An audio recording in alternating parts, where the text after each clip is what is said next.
요한일서 3장 말씀입니다. 요한일서 3장은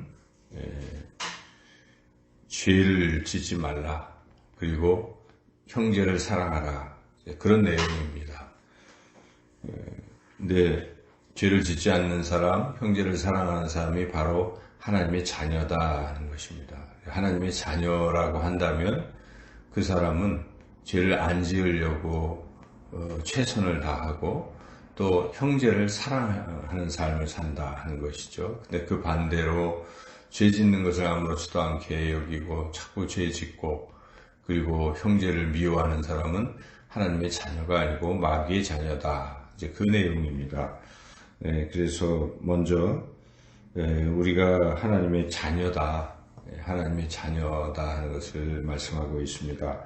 1절부터 보라, 아버지께서 어떠한 사랑을 우리에게 베푸사 하나님의 자녀라 일컬음을 받게 하셨는가. 우리가 그러하도다. 우리가 하나님의 사랑을 받고 하나님의 자녀가 되었다 하는 것을 먼저 사도 요한은 말씀하고 있습니다. 과연 그렇습니다. 우리가 하나님의 자녀입니다. 예수 그리스도를 믿음으로 하나님의 자녀가 되었습니다. 요한복음 1장 12절 말씀에 영접하는 자, 곧 그 이름을 믿는 자들에게는 하나님의 자녀가 되나니, 하나님의 자녀는 예수님을 믿음으로 새롭게 태어나서 하나님의 자녀로 새롭게 태어나는 것입니다. 그래서 우리가 어떤 행동이나 선행을 해서 하나님의 자녀가 된 것이 아니라 하나님의 은혜로 예수님을 믿음으로 하나님의 자녀가 되었습니다. 하나님의 자녀는 어떻게 되냐면 2절에 보면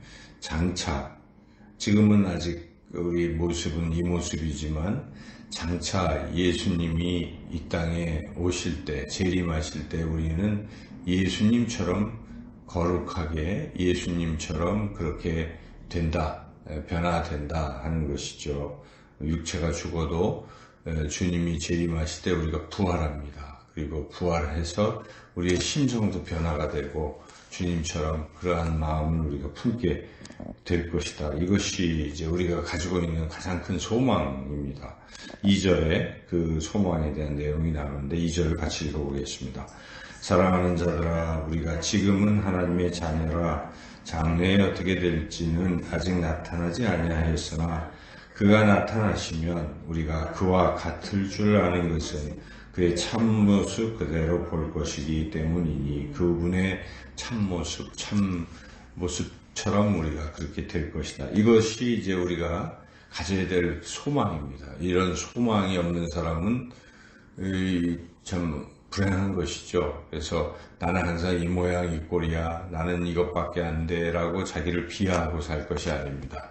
우리라는 존재는 예수님 믿음으로 하나님의 자녀가 되었기 때문에 하나님의 자녀의 끝은 우리 하나님의 아들이신 예수님처럼 된다는 것입니다. 예수님이 재림하실 때 우리가 그렇게 된다. 바로 이런 소망을 우리가 가지고 살아야 된다. 그런데 중요한 것은 이 소망을 가진 사람은 우리가 최종적으로 변화될 것이 그렇게 거룩한 예수님을 닮은 모습이 된다고 한다면 지금부터 우리가 사는 모습이 어떠해야 되겠습니까? 그런 귀한 존재가 될 사람이 자꾸 죄 속에 헤매고 죄를 짓고도 아무렇지도 않게 느낀다면 뭔가 잘못된 것입니다. 우리의 미래가 그런 모습인데 지금 그렇게 이상하게 자꾸 살면 안 되지 않겠어요? 그러니까 아직 완전하지는 않더라도 우리가 최종적으로 나는 그런 존재야 하면 자꾸 그렇게 살아가려고 애를 쓰는 거예요. 그래서 우리는 성도라고 불리웁니다. 거룩한 성도는 구별된 사람들이다. 세상 사람들과 똑같이 사는 게 아니에요. 세상 사람들은 다 세상을 사랑하고 세상을 쫓아서 이렇게 가더라도 우리는 다 그렇게 갈지라도 우리는 그렇게 가지 않는 것입니다. 이런 자존심이 있어야 되는 것이고 이러한 결단이 있어야 된다는 것이죠. 그래서 3절에 사도 요한은 죄 짓지 마라. 너희들이 하나님의 자녀고 최종적으로 예수님을 닮을 것인데 그렇게 변화될 것인데 어찌 죄를 짓겠느냐. 죄 짓지 말라 하는 것을 강력하게 얘기를 하고 있어요. 3절만 읽어보겠습니다.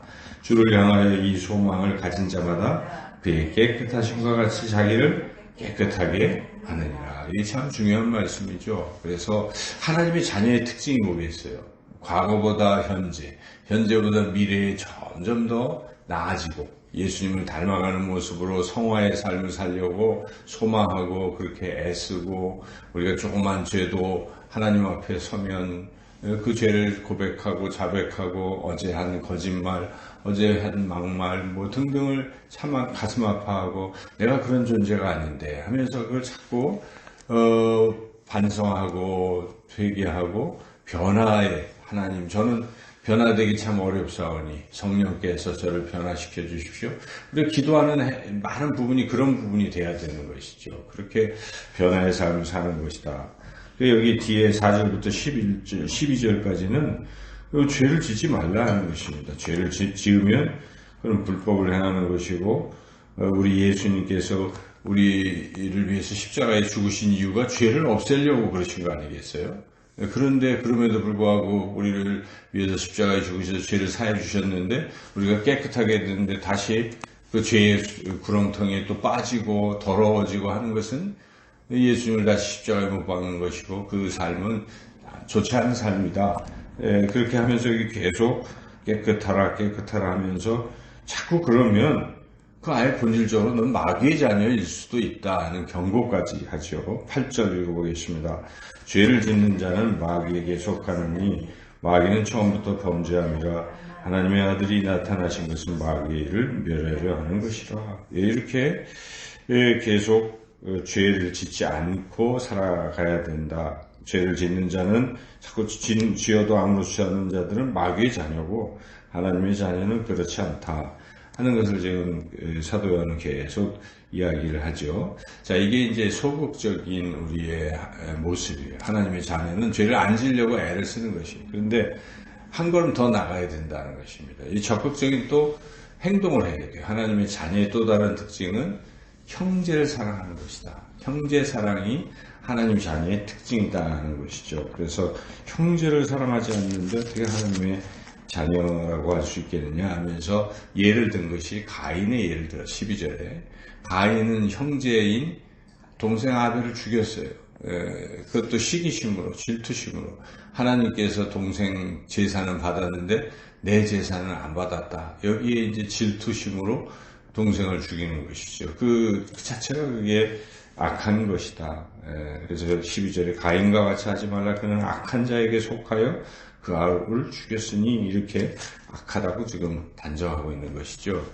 그래서 형제 사랑이 중요하다. 물론 우리는 이웃 사랑을 해야 되는데 여기 지금 요한 1서에 나오는 것은 공동체를 교회 공동체를 말하는 것입니다. 형제 사랑. 그것은 처음에 제가 말씀드렸지만 이단이 침투해가지고 교회를 무너뜨리고 자꾸 또 교회 밖으로 나가고 하면서 교회를 깨뜨리려고 했단 말이죠. 이것은 형제를 사랑하는 행위가 아니라는 것입니다. 그래서 그러지 말고 그들과 본받지 말고 공동체의 지체들을 이렇게 참 사랑해라. 그 얘기를 하는 것이거든요. 그러니까 이 형제 사랑 굉장히 중요합니다. 우리가 예수님을 믿음으로 같이 하나님의 자녀가 되었어요. 그러면 옆에 우리 지체들을 바라볼 때 그런 더 큰 사랑을 가져야 됩니다. 이웃사랑 중요합니다. 그런데 1차적으로는 형제 사랑이 중요하다. 형제 사랑. 그래서 공동체의 지체도 사랑하지 못하면서 어떻게 이웃을 사랑할 수 있겠는가? 우리가 반문해 봐야 돼요. 그래서 여기서부터 13절부터는 형제 사랑에 대한 얘기가 계속 나오는 것이죠. 왜 형제를 사랑해야 되는가? 형제는 곧 우리가 하나님께서, 우리 예수님께서 우리를 사랑하셨기 때문에 우리도 마땅히 형제를 사랑하는 것이다 하는 것이죠. 16절 읽어보겠습니다. 그가 우리를 위하여 목숨을 버리셨으니 우리가 이로써 사랑을 알고 우리도 형제들을 위하여 목숨을 버리는 것이 마땅하니라. 사도 요한은 심지어 형제들을 위해서 목숨을 버릴 정도까지 그렇게 사랑하라 하는 것입니다. 마치 우리 예수님께서 우리를 위해서 그렇게 하신 것처럼. 그런데 형제 사랑은 구체적으로 어떤 것인가 말로만 하는 건 또 아니라 말로 사랑해요 사랑해요 아무리 외쳐도 실천이 뒤따르지 아니하면 그걸 형제 사랑이라고 보기가 어렵다 하는 것이죠. 그래서 여기에 18절 한번 읽어볼까요? 자녀들아 우리가 말과 혀로만 사랑하지 말고 행함과 진실함으로 하자. 그 예를 들어서 그 17절에 또는 자기가 재물을 가지고 있어요. 근데 형제 같은 교회 공동체의 형제가 참 어려운 것을 알아요. 그런데도 도와주지 않고 있으면 그 사람이 어찌 하나님의 사랑 속에 있다고 말할 수 있겠느냐? 이제 이렇게 책망을 하는 것이죠. 그래서 형제 사랑을 하라 이렇게 쭉 얘기를 하면서 23절에 결론적으로 23절, 24절을 말씀하고 있습니다. 읽어보겠습니다.